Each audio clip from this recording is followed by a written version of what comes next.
ಕ್ರೋಧಿ ನಾಮ ಸಂವತ್ಸರವು ಯುಗಾದಿ ಹಬ್ಬದ ದಿನ ಅಂದರೆ ಏಪ್ರಿಲ್ 9ನೇ ತಾರೀಕಿನಿಂದ ಪ್ರಾರಂಭವಾಗುತ್ತದೆ. ಇದು ನಮಗೆ ಹೊಸ ವರ್ಷ. 2024 ಏಪ್ರಿಲ್ 9ರಿಂದ 2025 ಮಾರ್ಚ್ 30ರವರೆಗೆ ಕ್ರೋಧಿ ನಾಮ ಸಂವತ್ಸರ ಇರುತ್ತದೆ.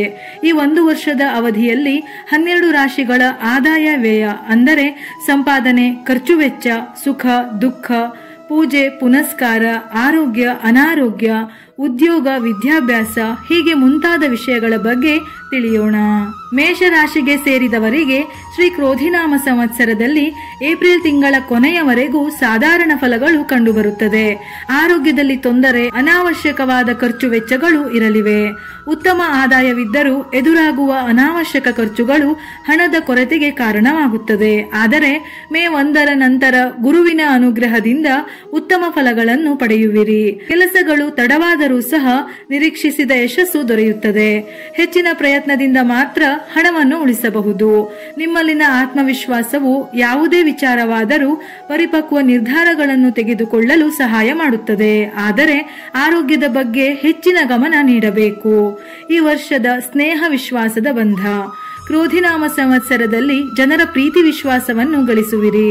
ಸದಾಕಾಲ ಕ್ರಿಯಾಶೀಲರಾಗಿರುವುದೇ ಇದಕ್ಕೆ ಕಾರಣ.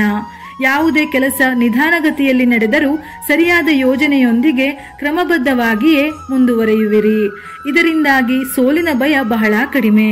ಕೇವಲ ಕುಟುಂಬ ವರ್ಗದವರಲ್ಲದೆ ಬೇರೆಯವರು ಸಹ ನಿಮ್ಮ ಸ್ನೇಹ ಸಂಬಂಧವನ್ನು ಬಯಸುತ್ತಾರೆ. ಸಣ್ಣ ಪುಟ್ಟ ಅಡಚಣೆಗಳನ್ನು ಗೆಲ್ಲುವಿರಿ. ಮುಖ್ಯವಾಗಿ ದಂಪತಿಗಳ ನಡುವೆ ಪ್ರೀತಿ ವಿಶ್ವಾಸವು ಗಾಢವಾಗಿರುತ್ತದೆ. ಅಪರೂಪವೆಂಬಂತೆ ಸಂಗಾತಿಯೊಂದಿಗೆ ಅವರಿಗೆ ಇಷ್ಟವಾದ ಸ್ಥಳಗಳಿಗೆ ಭೇಟಿ ನೀಡುವಿರಿ. ಮಕ್ಕಳು ನಿಮ್ಮ ಮೇಲೆ ಹೆಚ್ಚಿನ ವಿಶ್ವಾಸವನ್ನು ಹೊಂದಿರುತ್ತಾರೆ. ಉದ್ಯೋಗ. ಯುಗಾದಿ 2024ರ ನಂತರ ಉದ್ಯೋಗದಲ್ಲಿ ಅನುಕೂಲಕರ ಫಲಗಳು ದೊರೆಯಲಿವೆ. ನಿಮಗೆ ಇಂತಹ ಶುಭ ಸುದ್ದಿಗಳು ಜರುಗಿ ಬಹುಕಾಲವಾಗಿದೆ. ಆದರೂ ಈ ಸಲ ನಿಮಗೆ ಶುಭವಾಗಲಿದೆ. ಸ್ಥಿರವಾದ ಉದ್ಯೋಗ ಲಭಿಸುವ ಕಾರಣ ಮನಸ್ಸಿನ ಚಿಂತೆಯು ದೂರವಾಗುತ್ತದೆ. ನಿಮ್ಮ ಕಾರ್ಯದಕ್ಷತೆ, ಸಮರ್ಪಣಾ ಮನೋಭಾವಕ್ಕೆ ಹಿರಿಯ ಅಧಿಕಾರಿಗಳ ಪ್ರಶಂಸೆಯು ದೊರೆಯುತ್ತದೆ. ಬಯಸದೆ ಹೋದರೂ ಕೀರ್ತಿ ಪ್ರತಿಷ್ಠೆ ತಾನಾಗಿಯೇ ದೊರೆಯುತ್ತದೆ. ಕಾಲಕ್ಕೆ ತಕ್ಕಂತೆ ಆದಾಯವೂ ಹೆಚ್ಚುತ್ತದೆ. ಉದ್ಯೋಗವನ್ನು ಬದಲಿಸುವ ನಿರ್ಧಾರಕ್ಕೆ ಬಂದರೆ ಅನೇಕ ಅವಕಾಶಗಳು ತಾವಾಗಿಯೇ ಬರಲಿವೆ. ಉದ್ಯೋಗ ನೀಡಿದ ಸಂಸ್ಥೆಯ ಮುಖಾಂತರ ವಿದೇಶಕ್ಕೆ ತೆರಳುವ ಸಂಭವ. ವಿದ್ಯಾಭ್ಯಾಸ. ಈ ರಾಶಿಯವರಿಗೆ ಕ್ರೋಧಿನಾಮ ಸಂವತ್ಸರದಲ್ಲಿ ಕಲಿಯುವ ಮನಸ್ಸು ಇರುತ್ತದೆ. ಆದರೆ ಮನಸ್ಸು ಬದಲಿಸುವ ಸ್ನೇಹಿತರಿಂದ ದೂರವಿರಬೇಕು. ಸದಾಕಾಲ ಯಾವುದಾದರೂ ಒಂದು ವಿಚಾರ ಕಲಿಯಬೇಕೆಂಬ ಹಂಬಲವಿರುತ್ತದೆ. ಕಲಿಕೆಯಲ್ಲಿ ಪ್ರಥಮ ಸ್ಥಾನದಲ್ಲಿ ಮುಂದುವರಿಯುವಿರಿ. ಚಿಕ್ಕ ವಯಸ್ಸಿನಲ್ಲಿಯೇ ಬರವಣಿಗೆ ಹವ್ಯಾಸವನ್ನು ರೂಢಿಸಿಕೊಳ್ಳುವಿರಿ. ಕತೆ ಕಾದಂಬರಿಗಳಿಗಿಂತಲೂ ಲೇಖನಗಳು, ಕವಿತೆಗಳ ಕಡೆಗೆ ಒಲವು ಹೆಚ್ಚು. ಗ್ರಹಣ ಶಕ್ತಿ ಸ್ವಲ್ಪ ಕಡಿಮೆ ಮಟ್ಟದಲ್ಲಿ ಇರುತ್ತದೆ. ಸಣ್ಣ ಪುಟ್ಟ ಅಡೆತಡೆಗಳು ಎದುರಾದರೂ ಯಾವುದೇ ತೊಂದರೆ ಇರುವುದಿಲ್ಲ. ಒಮ್ಮೆ ಓದಲು ಆರಂಭಿಸಿದರೆ ಅದರಲ್ಲಿರುವ ಸತ್ವವನ್ನು ಗ್ರಹಿಸುವ ಶಕ್ತಿ ನಿಮ್ಮಲ್ಲಿ ಅಡಕವಾಗಿರುತ್ತದೆ. ಸ್ಪರ್ಧಾತ್ಮಕ ಪರೀಕ್ಷೆಗಳಲ್ಲಿ ತೇರ್ಗಡೆಯಾಗಲು ಸತತ ಪರಿಶ್ರಮದ ಅವಶ್ಯಕತೆ ಇದೆ. ಒಟ್ಟಾರೆ ಕಲಿಯುವ ಆಸೆಗೆ ಎಲ್ಲರ ಸಹಾಯ ಸಹಕಾರ ದೊರೆಯಲಿದೆ. ಹಣಕಾಸು. ಮೇಷರಾಶಿಯವರಿಗೆ ಈ ವರ್ಷ ಹಣಕಾಸಿಗೆ ತೊಂದರೆ ಇರುವುದಿಲ್ಲ. ಆದರೆ ಆದಾಯದಲ್ಲಿ ಸ್ಥಿರತೆ ಕಾಣುವುದಿಲ್ಲ. ಬುದ್ಧಿವಂತಿಕೆ, ಪರಿಶ್ರಮದಿಂದ ನಿಮಗೆ ಅವಶ್ಯಕತೆ ಇರುವಷ್ಟು ಹಣ ಗಳಿಸಬಲ್ಲಿರಿ. ಏಪ್ರಿಲ್ ತಿಂಗಳವರೆಗೂ ಅನಾವಶ್ಯಕ ಖರ್ಚು ವೆಚ್ಚಗಳು ಎದುರಾಗಲಿವೆ. ಆದರೆ ಮೇ ತಿಂಗಳಿನ ನಂತರ ಅನಿರೀಕ್ಷಿತ ಧನಲಾಭ ಕಂಡುಬರುತ್ತದೆ. ಅತಿಯಾದ ಆತುರ, ಅತಿ ನಿಧಾನವು ಪ್ರಯೋಜನಕ್ಕೆ ಬಾರದು. ತಾಳ್ಮೆಯಿಂದ ನಡೆದುಕೊಂಡಲ್ಲಿ ನಿರೀಕ್ಷೆಗೂ ಮೀರಿದ ಸಂಪಾದನೆ ನಿಮಗಿರುತ್ತದೆ. ಸರಿಯಾದ ಯೋಜನೆಯನ್ನು ರೂಪಿಸಿದರೆ ಯಾವುದೇ ತೊಂದರೆ ಉಂಟಾಗುವುದಿಲ್ಲ. ಹಳೆಯ ಹಣಕಾಸಿನ ಹೂಡಿಕೆಗಳಿಂದ ಉತ್ತಮ ಆದಾಯ ದೊರೆಯಲಿದೆ. ಸಂಪಾದಿಸುವ ಬಹುತೇಕ ಹಣ ಬೇರೆಯವರಿಗಾಗಿ ಖರ್ಚಾಗುವ ಸಾಧ್ಯತೆಯೂ ಇದೆ. ಕೌಟುಂಬಿಕ ಜೀವನ. ಕೌಟುಂಬಿಕ ಜೀವನ ಸಂತೋಷ ಹಾಗೂ ನೆಮ್ಮದಿಯಿಂದ ಕೂಡಿರುತ್ತದೆ. ಅನಾವಶ್ಯಕ ಕೌಟುಂಬಿಕ ಕಲಹಗಳು ಮರೆಯಾಗುತ್ತದೆ. ಮೇ ತಿಂಗಳಿನ ಆರಂಭದವರೆಗೂ ಕೋಪವನ್ನು ನಿಯಂತ್ರಣದಲ್ಲಿ ಇಟ್ಟುಕೊಳ್ಳಬೇಕು. ದಂಪತಿ ನಡುವೆ ಉತ್ತಮ ಸಾಮರಸ್ಯ ಕಂಡುಬರುತ್ತದೆ. ಮಕ್ಕಳ ವಿಚಾರದಲ್ಲಿ ಕೆಲವೊಮ್ಮೆ ಭಿನ್ನಾಭಿಪ್ರಾಯಗಳು ಉಂಟಾಗಬಹುದು. ಕುಟುಂಬದ ಹಿರಿಯರ ಆರೋಗ್ಯದಲ್ಲಿ ಏಳು ಬೀಳು ಕಂಡುಬರುತ್ತದೆ. ಸಂಗಾತಿಯೊಂದಿಗೆ ಪ್ರವಾಸ ಹೊರಡುವ ಸಾಧ್ಯತೆ ಇದೆ. ಇಂಥ ಪ್ರವಾಸಗಳಿಂದ ಆತ್ಮೀಯತೆ ಹೆಚ್ಚಾಗುತ್ತದೆ. ಸ್ತ್ರೀಯರು ಕೆಲವೊಮ್ಮೆ ಕಟು ಟೀಕೆಗಳನ್ನು ಕೇಳಬೇಕಾಗುತ್ತದೆ. ಆದರೆ ಪತಿಯ ಸಹಕಾರ ಇರುವ ಕಾರಣ ದಾಂಪತ್ಯ ಜೀವನವು ಸುಖಮಯವಾಗಿರುತ್ತದೆ. ಮಕ್ಕಳ ವಿಚಾರ. ಮೇಷರಾಶಿಗೆ ಸೇರಿದವರು ಇತ್ತೀಚೆಗೆ ಮದುವೆಯಾಗಿದ್ದರೆ ಖಂಡಿತ ಶುಭ ಸುದ್ದಿ ಕೇಳುತ್ತಾರೆ. ನೂತನ ದಂಪತಿಗಳಿಗೆ ಸಂತಾನ ಲಾಭವಿದೆ. ಮಕ್ಕಳು ಗುರು ಹಿರಿಯರ ಆಶೀರ್ವಾದದೊಂದಿಗೆ ಸನ್ಮಾರ್ಗದಲ್ಲಿ ಬೆಳೆಯುತ್ತಾರೆ. ವಿದ್ಯಾರ್ಥಿಗಳು ಉತ್ತಮ ಜ್ಞಾನವನ್ನು ಗಳಿಸುತ್ತಾರೆ. ಕುಟುಂಬದ ಸಮಸ್ಯೆಗಳನ್ನು ಬಗೆಹರಿಸುವ ಮಟ್ಟಕ್ಕೆ ಬೆಳೆಯುತ್ತಾರೆ. ಕೇವಲ ಅಧ್ಯಯನದಲ್ಲಿ ಮಾತ್ರವಲ್ಲದೆ ಪಠ್ಯೇತರ ಚಟುವಟಿಕೆಗಳಲ್ಲಿಯೂ ಮುಂಚೂಣಿಯಲ್ಲಿ ಇರುತ್ತಾರೆ. ವಿದ್ಯಾಭ್ಯಾಸ ಮುಗಿಯುವ ಮುನ್ನವೇ ಕೆಲವರಿಗೆ ಉದ್ಯೋಗ ಲಭಿಸಲಿದೆ. ಹೆಚ್ಚಿನ ಪ್ರಯತ್ನದಿಂದ ಉನ್ನತ ವಿದ್ಯಾಭ್ಯಾಸಕ್ಕಾಗಿ ವಿದೇಶಕ್ಕೆ ತೆರಳುವ ಅವಕಾಶ ದೊರೆಯುತ್ತದೆ. ವಿವಾಹ ಮತ್ತು ದಾಂಪತ್ಯ.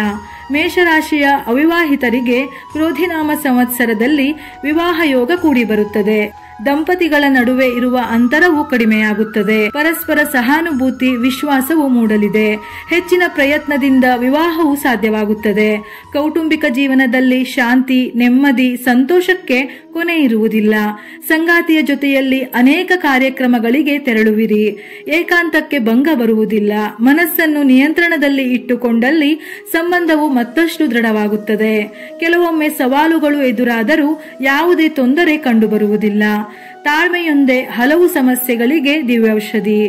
ಪುರುಷರಿಗಿಂತ ಸ್ತ್ರೀಯರಿಗೆ ಪತಿ ಮತ್ತು ಮಕ್ಕಳ ಬಗ್ಗೆ ವಿಶೇಷವಾದ ಪ್ರೀತಿ ವಾತ್ಸಲ್ಯ ಇರಲಿದೆ. ವ್ಯಾಪಾರ ಮತ್ತು ವ್ಯವಹಾರ. ಯುಗಾದಿ ಹಬ್ಬದ ನಂತರ ವ್ಯಾಪಾರ ವ್ಯವಹಾರಗಳಲ್ಲಿ ಹೊಸ ಆಯಾಮವನ್ನು ಸೃಷ್ಟಿಸಲಿದ್ದಾರೆ. ಆದರೆ ಆತುರವನ್ನು ಬದಿಗಿಟ್ಟು ತಾಳ್ಮೆಯಿಂದ ನಡೆದುಕೊಳ್ಳಬೇಕು. ಸ್ವತಂತ್ರವಾಗಿ ನಡೆಸುವ ವ್ಯಾಪಾರದಲ್ಲಿ ಯಾವುದೇ ತೊಂದರೆ ಬರುವುದಿಲ್ಲ.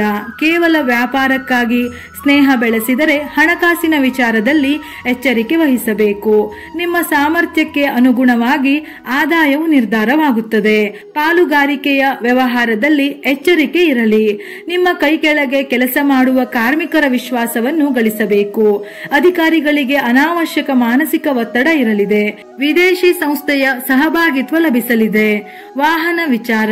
ಮೇಷರಾಶಿಗೆ ಸೇರಿದವರು ಆಗಸ್ಟ್ ತಿಂಗಳ ನಂತರ ಹೊಸ ವಾಹನ ಖರೀದಿಸುವ ಸಾಧ್ಯತೆ ಇದೆ. ಈಗ ಬಳಸುತ್ತಿರುವ ವಾಹನದ ಗುಣಮಟ್ಟವು ಸರಿಯಿಲ್ಲ ಎನ್ನುವ ತಕರಾರು ಈ ರಾಶಿಗೆ ಸೇರಿದವರಿಗೆ ಇಷ್ಟೂ ದಿನ ಇತ್ತು. ನಿಮಗೆ ಬಿಳಿ ಅಥವಾ ನೀಲಿ ಬಣ್ಣದ ವಾಹನ ಇಷ್ಟವಾಗುವ ಸಾಧ್ಯತೆಗಳಿವೆ. ದಿಢೀರನೆ ನಿಮ್ಮ ಆಸೆಯು ಕೈಗೂಡುತ್ತದೆ. ಸದ್ಯದ ದಿನಗಳಲ್ಲಿ ನಿಮ್ಮ ಬಳಿ ಇರುವ ಹಳೆಯ ವಾಹನವನ್ನು ಮಾರುವ ಯೋಚನೆ ಇರುವುದಿಲ್ಲ. ವಾಹನ ಚಾಲನೆ ಮಾಡುವ ವೇಳೆ ತಲೆಗೆ ಪೆಟ್ಟು ಬೀಳಬಹುದು. ಹೆಲ್ಮೆಟ್ ಇಲ್ಲದೆ ದ್ವಿಚಕ್ರ ವಾಹನಗಳಲ್ಲಿ ಓಡಾಡಬೇಡಿ. ಆರೋಗ್ಯದ ವಿಚಾರ. ಈ ರಾಶಿಗೆ ಸೇರಿದವರಿಗೆ ಕಣ್ಣಿನ ತೊಂದರೆ ಬಹುವಾಗಿ ಕಾಡುತ್ತದೆ. ಕಣ್ಣಿನಿಂದ ನೀರು ಬರುವ ತೊಂದರೆ ಉಂಟಾಗಬಹುದು. ಕೈಕಾಲುಗಳಲ್ಲಿ ಊತ ಸಂಭವಿಸಬಹುದು. ಸಣ್ಣ ಪುಟ್ಟ ತೊಂದರೆಗೂ ಹೆಚ್ಚಿನ ಕಾಳಜಿ ವಹಿಸಬೇಕು. ಮೇ ತಿಂಗಳ ನಂತರ ಶ್ವಾಸಕೋಶಕ್ಕೆ ಸಂಬಂಧಿಸಿದ ತೊಂದರೆ ಇರುತ್ತದೆ. ಉಸಿರಾಟದಲ್ಲಿ ಏರುಪೇರು ಕಂಡುಬರಬಹುದು. ನಿಶ್ಶಕ್ತಿ ಉಂಟಾದಲ್ಲಿ ಎಚ್ಚರಿಕೆ ತೆಗೆದುಕೊಳ್ಳಬೇಕು. ಅಕ್ಟೋಬರ್ ಮತ್ತು ನವೆಂಬರ್ ತಿಂಗಳಲ್ಲಿ ಮಕ್ಕಳ ಆರೋಗ್ಯದಲ್ಲಿ ತೊಂದರೆ ಕಂಡುಬರುತ್ತದೆ. ಜನವರಿ ತಿಂಗಳಿನಲ್ಲಿ ಕುಟುಂಬದ ಹಿರಿಯರ ಆರೋಗ್ಯದಲ್ಲಿ ತೊಂದರೆ ಕಂಡುಬರುತ್ತದೆ. ಮೇಷರಾಶಿಗೆ ಪರಿಹಾರಗಳು. ಪ್ರತಿದಿನ ಶ್ರೀ ಆದಿತ್ಯ ಹೃದಯ ಪಠಿಸುವುದರಿಂದ ಅಥವಾ ಕೇಳುವುದರಿಂದ ಆತ್ಮಶಕ್ತಿಯೂ ಹೆಚ್ಚುತ್ತದೆ. ಆರೋಗ್ಯದಲ್ಲಿ ಸುಧಾರಣೆ ಕಂಡುಬರುತ್ತದೆ. ಕಪ್ಪು ಬಣ್ಣದ ಬಟ್ಟೆ ಮತ್ತು ಉದ್ದಿನ ಬೇಳೆಯನ್ನು ದಾನ ನೀಡುವುದರಿಂದ ಅನಾವಶ್ಯಕ ಖರ್ಚು ವೆಚ್ಚಗಳು ಕಡಿಮೆ ಆಗಲಿವೆ. ಶ್ರೀ ಸುಬ್ರಹ್ಮಣ್ಯ ಸ್ವಾಮಿಗೆ ವಿಭೂತಿ ಅಭಿಷೇಕ ಮಾಡಿಸುವುದು ಕ್ಷೇಮ. ಮನೆಯಲ್ಲೂ ಸಹ ಶ್ರೀ ಸುಬ್ರಹ್ಮಣ್ಯ ಸ್ವಾಮಿ ಪೂಜೆ ಮಾಡಬಹುದು.